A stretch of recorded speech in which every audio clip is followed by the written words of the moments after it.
Hey YouTube, how's it going? This is Rick from Bend, Oregon. I could not find a video for replacing a starter on a first gen 4Runner. This one's a 89. It's my son's car. So I figured I'd post a video. Here's what I should have bought. This is from Harbor Freight. It's 80 bucks. It's the engine support. You kind of got to support the engine to take out a motor mount to get to the starter. You can sort of kind of do it without doing that. I got it out without it, but it was impossible to get it back in, the new one, without it. So I'll show you what I did, but I would recommend this versus what I cobbled up. Here's the starter, obviously the new one on the left, the other one on the right. You can see here is where the big positive wire goes. Actually, I think there's a better picture on the other, so one of the other ones. This is just the other side. And yeah, so that's where the big wire goes on to. And then this is where the small wire for the switch to kick the solenoid out, the gear out to engage with the flywheel is there.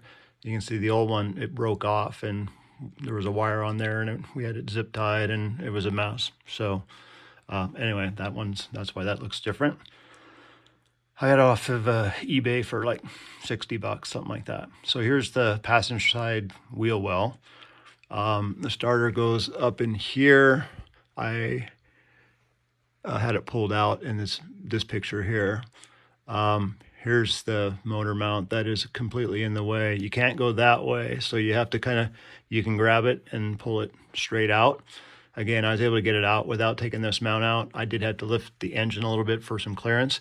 There is a panel right here that I removed to get some access there. Here's the motor mount.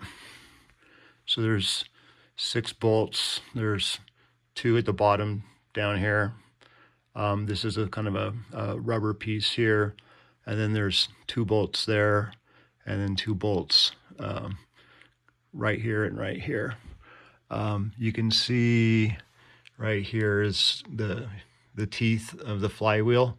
So the starter goes in that way, and it's kind of vertical right here. Well, not vertical, it's horizontal, but it kind of, the starter and the solenoid are kind of on top of each other. So that's with the motor mount there. And that's what happens when you take the motor mount out. That whole space there frees up. So it was a pain in the ass to get it back together. I really struggled to get this bolt right here back in. But again, you can see here's the teeth on the flywheel right there. So that's where the starter goes. Here's the motor mount out. So that's kind of the front view looking straight on when you're taking it out. So again, 1, 2, 3, 4, and then there's those were just bolts that go into the block, and then there's a bolt with a nut on these 2 right here. And again, this one was damn near impossible to get in with the starter. Trying to get this working the starter around it. And then here's a side view of the mount. So this goes up onto the block, and then this is the rubber part down here that goes down towards the suspension. And that is it. Oh, there's me. Okay. So let me show you the rig from my office to my garage. So here's what I cobbled up. This is off an old weight set. So I have 2 bolts going through there. Got some 4x4s. I had to take off a little hood rubber thingy. There's one on this side and one on that side. So this would lay flush. But basically that goes across like that. And then I hooked in right here to the lift, or to the hook on the side of the engine with a big eye bolt. And then there's holes in here. So I just lined up a hole for this guy. I put a socket on here because I was running out of thread. So that was just basically a spacer. And then there's a nut on the top. You do that. And then you just do that to lift the engine up. You only have to, it's still supported on the driver's side, but on the passenger side is where I took the motor mount off. So here it is It was a pain. And starters should be easy, but there's so much crap in here. It was almost impossible. So here's the motor mount that I took out. There's the top 2 bolts. There's 2 more bolts back there, and then here's the bolts with the nuts. So that whole thing comes out, and then there's a lot more room to work in here. There's one nut right here. Where's my finger? Yeah.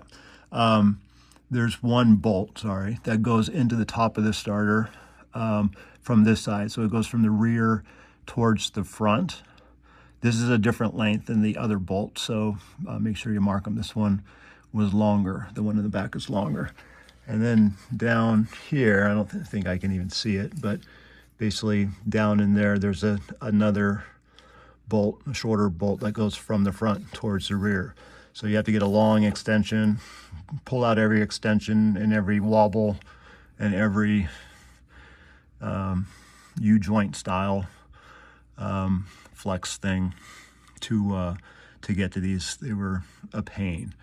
Anyway, so there's just two bolts that hold the starter on, and then there's this wire. Where's the wire? There's one wire that goes to the switch underneath. So you can't see it here, but the switch is underneath up against the block. That's the one that was broken on my old one. So that's the one, that one. And then here's the big one, the positive one. And it's got a boot over it so you don't zap yourself. Make sure before you do any of this to disconnect your battery. My wife's uncle had his wedding ring get stuck between that and the block, and he kind of welded his finger to the engine. So don't do that.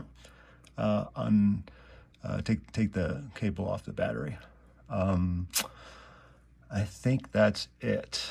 I haven't tested it yet, but I sure hope it works. But anyway, good luck. It should be a lot easier, but it's not because of the space. See ya.